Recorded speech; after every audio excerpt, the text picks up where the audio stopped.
వాసు ఎక్కడ? షికార్కి లేరు బాబు, ఇప్పుడే వచ్చేస్తారు. What a funny man. మనం వస్తున్నామని టెలిగ్రామ్ ఇచ్చినా ఇంత నిర్లక్ష్యమా? ఓ మోస్ట్ అన్పార్డనబుల్. అదేమిటమ్మా, ఏ అవసరం మీద ఎక్కడికి వెళ్ళాడో ఏమో. You are correct mummy. అలా బయటికి వెళ్ళి క్లబ్ లో పీకల దాకా తాగొస్తారు. ఏమిటో మా మాటలో బాబాయ్ అలా అనొచ్చా? వా డాడీ, మీ తమ్ముడంటే ఎందుకో మీకు అంత అభిమానం. Can't even face the facts.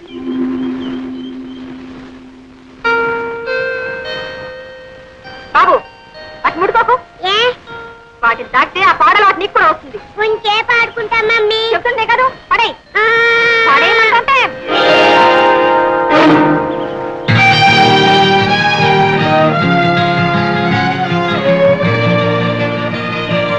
Mummy చింతాతి అయినేనా? చింత కాలేదు, చింత కాలేదు. పదా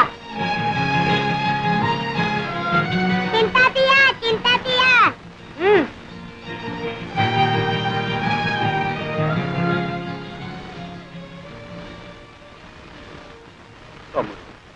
అన్నయ్య, శోభ కూడా అమెరికా వెళ్ళిపోతుందా?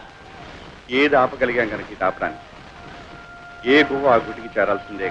అవునన్నయ్య, అదే నిజం. అందరికీ ఏదో గూడంటూ ఉంది. కానీ గువ్వలేని గూటిలో గుండెలు అరచేతిలో పెట్టుకుని గుడ్డిగా బ్రతుకుతున్న వాడిని నొక్కండి. వాసు దేవుడే గుడ్డివాడై రాయిగా మారిపోయి గుళ్ళో దాక్కున్నాడు. అతనికంటే మనమేనయ్యిందా? మానని గాయాలకు మందు వేసుకుంటూ ఇంకా ఎన్ని దెబ్బలైనా సహించగలమంటూ మనుషుల్లాగా బ్రతుకుతున్నాం. అన్నయ్య, శోభ వెళ్ళిపోతుందంటే నాకే ఎలా ఉందే, ఇక మీకు వదినకి ఎలా ఉంటుంది? ఎలా ఉన్నా చేయగలిగిందే ఉంది. అల్లుడికి ఇంకా అమెరికాలో 5 సంవత్సరాల కాంట్రాక్ట్ ఉందట.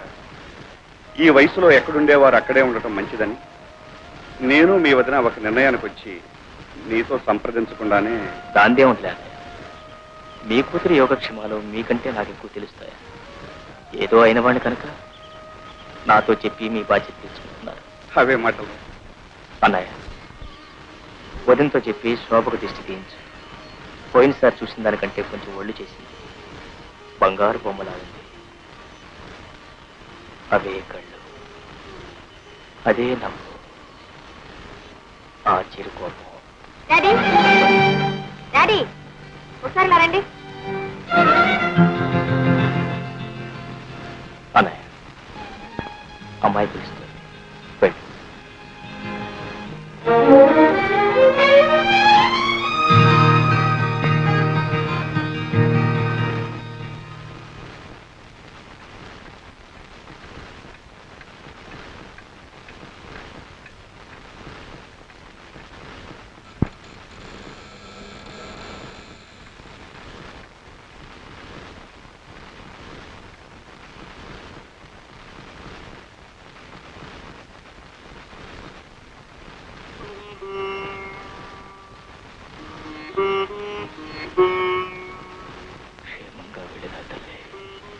నువ్వైనా ఏ దిగులు ఏ బాధ లేకుండా దీర్ఘ సుమంగళివి కలకాలం వర్తిల్లమ్మా.